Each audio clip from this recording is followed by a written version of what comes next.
I never thought I'd be the kind of person to write something like this. But if there's anything I've learned over the last 2 years, it's that silence can kill you far faster than heartbreak ever will. So here goes nothing. For most of my life, I thought I had everything figured out. I was 34, living in Colorado, married to the man I believed was my soulmate. His name was Ethan, a charming, gentle, reliable-seeming accountant who could make anyone laugh in the first 5 minutes of meeting him. We met at a 4th of July barbecue hosted by mutual friends, and from that night on, he made me feel like I'd finally found someone safe. Safe. That's the word I kept using back then. I grew up watching my mom rebuild her life after my dad's cheating destroyed our family, and I promised myself I'd never end up like her. I thought careful choices protected you from betrayal. I thought love, when built slowly and maturely, couldn't rot from the inside. Turns out, raw doesn't always start loud. Sometimes it smells like comfort. For nearly 8 years, Ethan and I were that couple. We hosted dinner parties, posted corny holiday photos, volunteered together. He'd make pancakes shaped like hearts every Valentine's Day. I was a middle school guidance counselor, and he loved telling everyone how proud he was that I helped kids figure out life. Looking back, I realize he said those words like he was performing them. We'd been trying for a baby for 3 years. Doctor visits, tests, hormonal treatments, nothing worked. Each negative test crushed me, and Ethan always knew the right words to say. "We'll get there," he'd whisper, kissing my forehead. "You and me, we always figured out." I clung to that line like scripture. It was a random Tuesday in November when I found the first sign. I'd borrowed Ethan's laptop to print out some parent-teacher forms, and as soon as I opened Chrome, a message notification popped up in the corner. "Can't wait for our getaway this weekend, face blowing a kiss. M." I froze. My first thought wasn't even suspicion. It was confusion. We were supposed to spend that weekend together in Aspen for my birthday. So who was M? I clicked the chat icon. It was some messaging app one didn't even recognize, Signal, which in hindsight should have been my first clue. The conversation thread was short but telling. Flirty jokes. Inside references. Then, I booked the cabin. Same place as last time. Ethan. Perfect. I'll tell her it's a work retreat again. My heartbeat changed from rhythm to percussion. Her. That was me. When you love someone, your brain becomes a lawyer defending their innocence. I told myself maybe it was a misunderstanding, a work trip planned by a female coworker named M. Maybe the messages were playful but harmless. I even convinced myself that same place as last time meant a returning client location. That night, I asked him casually if he still planned to go to Denver for his firm's conference. He didn't blink. Yeah, of course. Why? I smiled. Just wondering what days you'd be gone. Friday to Sunday, he said. I'll be exhausted Monday, so maybe we can celebrate your birthday midweek? The man looked me in the eye while burying a dagger behind his back. I didn't sleep much that week. By Friday, my stomach felt like it was filled with broken glass. My best friend, Tara, told me to follow him. Get the proof, she said. Don't you dare let him gaslight you out of your own reality. So, I did something I'd never done in my life. I lied. I told Ethan my mom needed help with a medical appointment on Saturday and that I'd spend the night with her. He kissed me goodbye Friday morning, suitcase in hand, pressed against my forehead like everything was normal. As soon as he drove off, I packed my own bag, rented a car, and opened the Find My Phone app I'd quietly installed on his device months ago after he lost it on a hike. Old habits die hard. I'd never actually disabled the feature. A blue dot pulsed on the map about 2 hours away, in a small town called Glenwood Springs. I got there by mid-afternoon. Snow had just started to fall, turning the roads into powdered sugar. The cabin was tucked away near a frozen lake. Picture perfect. His car sat right out front. I parked far enough not to be noticed. My hands trembled as I stepped out into the cold. Through the window, I saw Ethan sitting on a couch. A woman laughed.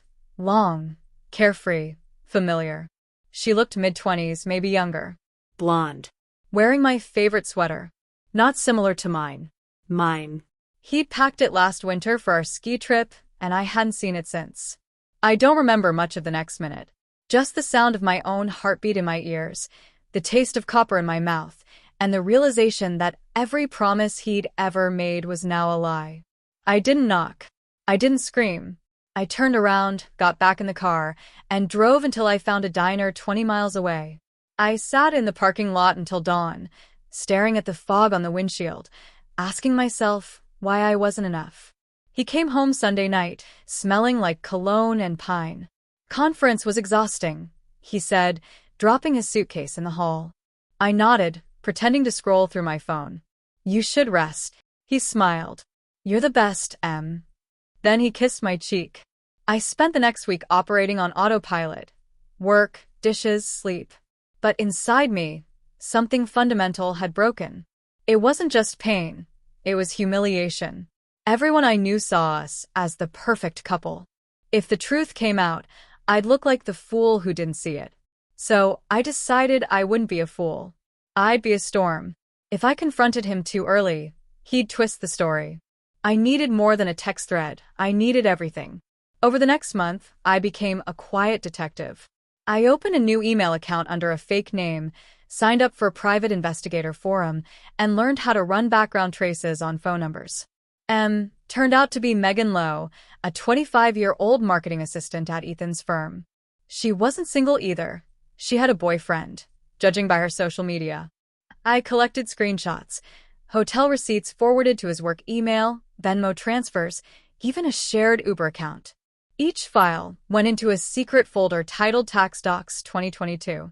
Every lie he told became digital evidence, time-stamped, geotagged, undeniable.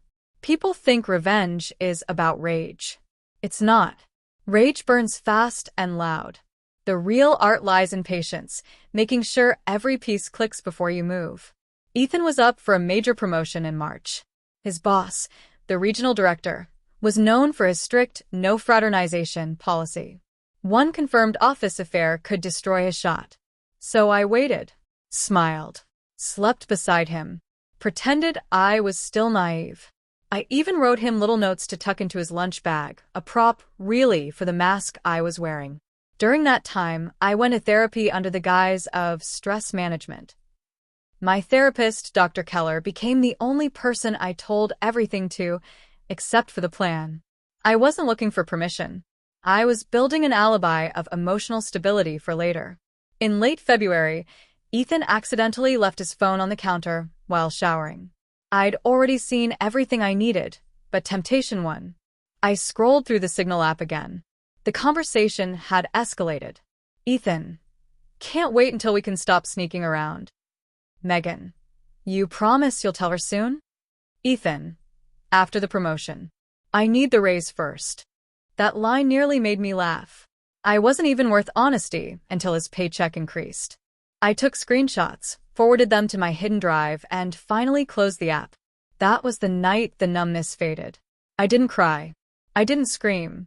I felt clarity, cold, deliberate clarity. He thought I'd never find out. He thought he'd control the narrative. But narratives are what I do best. I'd spent years counseling teenagers about consequences, empathy, and choices. Now I was about to give Ethan the most profound life lesson of all. I started with small inconsistencies to make him nervous. Misplacing his keys, forgetting to record a bill payment, leaving sticky notes like "call him back" on his desk. Each time, he'd frown, trying to remember if it was his fault. I'd shrug innocently. Maybe you're overworked. Meanwhile, I befriended Megan online, under an alias, a fake LinkedIn profile, a harmless chat. She bragged easily about her mystery boyfriend. She described him as older, married, but leaving his wife soon. Every message she sent was another nail in his coffin. March came, and with it his promotion ceremony. I dressed up, smiled, kissed him for photos. The proud wife. Behind the scenes, I scheduled an email delivery through a service that could send messages later with proof of delivery.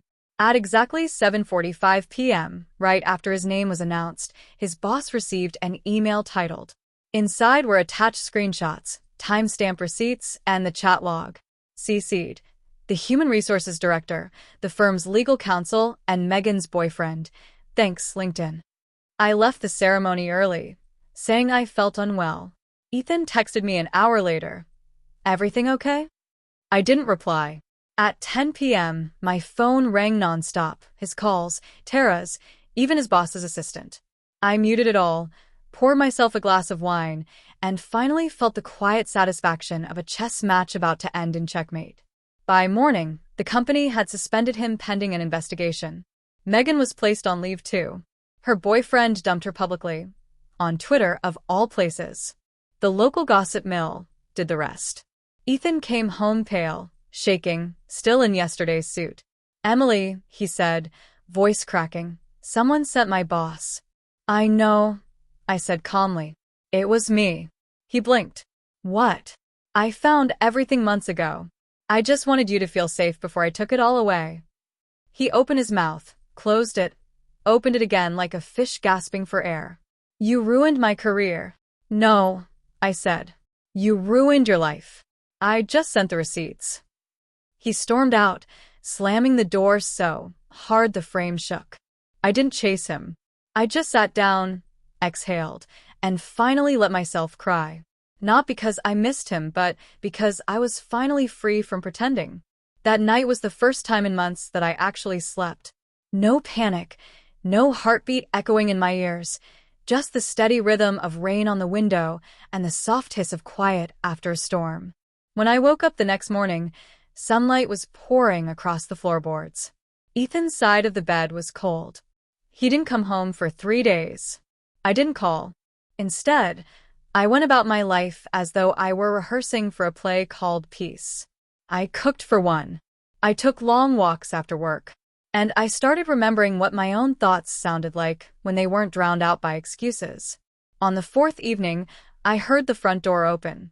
Ethan stood there, eyes red, suit wrinkled, shoulders slumped under the invisible weight of consequence. They fired me, he said flatly. I know, I answered. He laughed, a short, broken sound. You've destroyed everything. I set my mug on the counter. I destroyed the illusion. Everything else was already gone. He ran a hand through his hair. You didn't have to do this publicly. We could have handled it privately. I met his eyes. You handled our marriage privately for years, apparently. He looked away. The silence stretched between us until it snapped. He grabbed a suitcase and left again. That was the last time Ethan lived under my roof. Divorce is a peculiar kind of mourning. You grieve a person who is still alive, breathing, and occasionally emailing you about property division. When his lawyer contacted me, I already had copies of everything: bank statements, retirement accounts, proof of my contributions to the house. I wasn't just the wounded wife. I was a prepared one. The settlement came fast. He wanted out quietly now that his professional reputation was dust. The day I signed the final papers, Tara took me to a small restaurant downtown. We toasted with sparkling water. To freedom, she said. I smiled. To knowing what peace feels like. People online love the word revenge because it sounds cinematic. But real revenge doesn't come with background music. It's quiet. It's waking up one morning and realizing you no longer need to prove anything. Still, I won't pretend there wasn't a part of me that wanted him to feel the echo of what he did, to understand the cost of treating someone's love like a disposable asset. So I did one last thing. Ethan had started applying for jobs again. Every reference form that came to our old home address listed me as his spouse for verification. One afternoon, I received a background check call from a recruiter.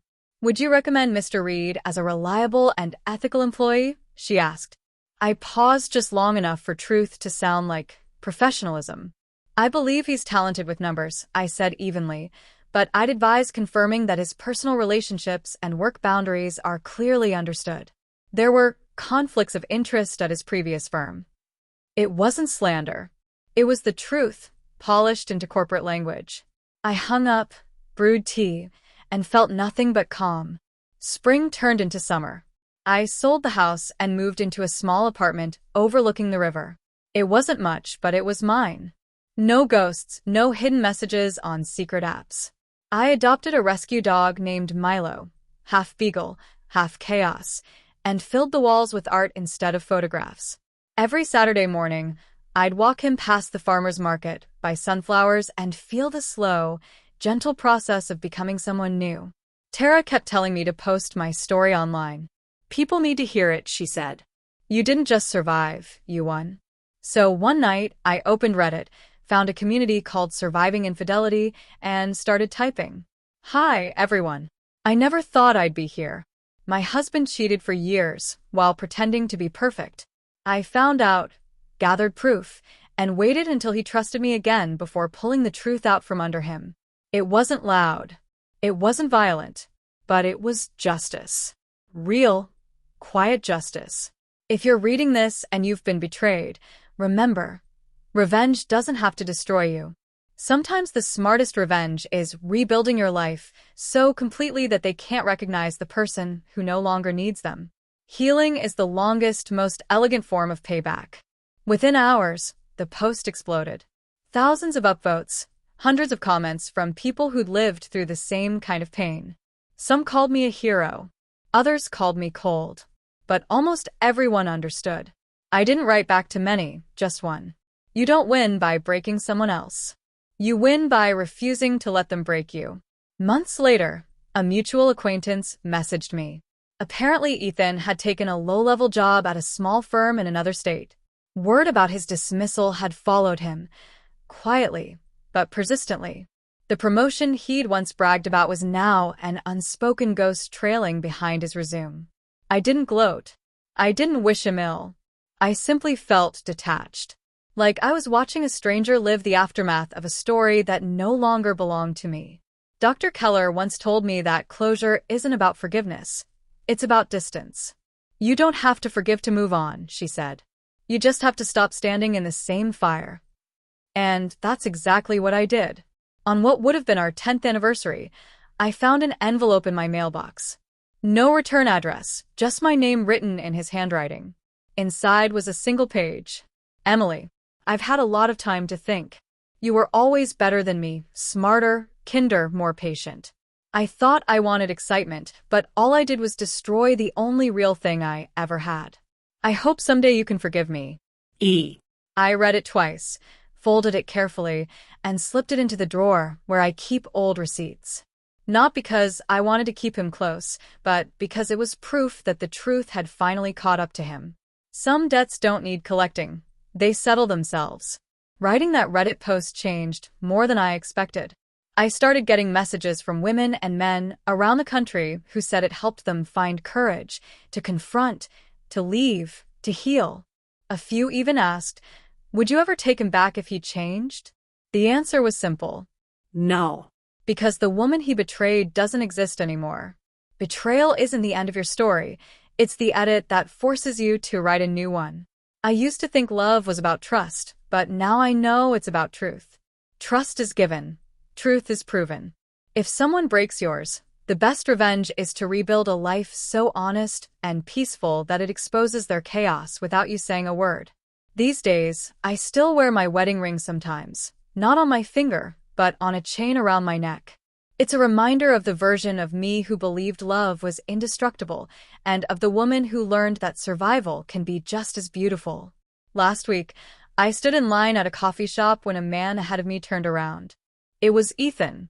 Older. Thinner. Nervous. He froze when he saw me. Emily, he said quietly. You look good. Thank you, I replied, smiling just enough to be polite. He hesitated. You seem happy. I am, I said simply. I hope you find that someday. And then I walked away. No parting jab, no lingering glance. Just the sound of the door closing behind me, the final punctuation mark on a chapter I'd already finished. That's the thing about revenge. It's only satisfying when you no longer need it. If you've made it this far, thank you for listening to my story. It's messy and painful, but it's also proof that strength doesn't have to roar. It can whisper. If you've ever been betrayed, don't let it define you. Rebuild. Reclaim your voice. And when you do, remember to share your own story, because someone out there might need it just as much as you once did. And if you felt something while listening, sadness, anger, hope, Please like, share, and subscribe to help stories like mine reach others who need to hear that healing is possible. Drop a comment below. What would you have done in my place? Because sometimes revenge isn't about getting even. It's about getting free.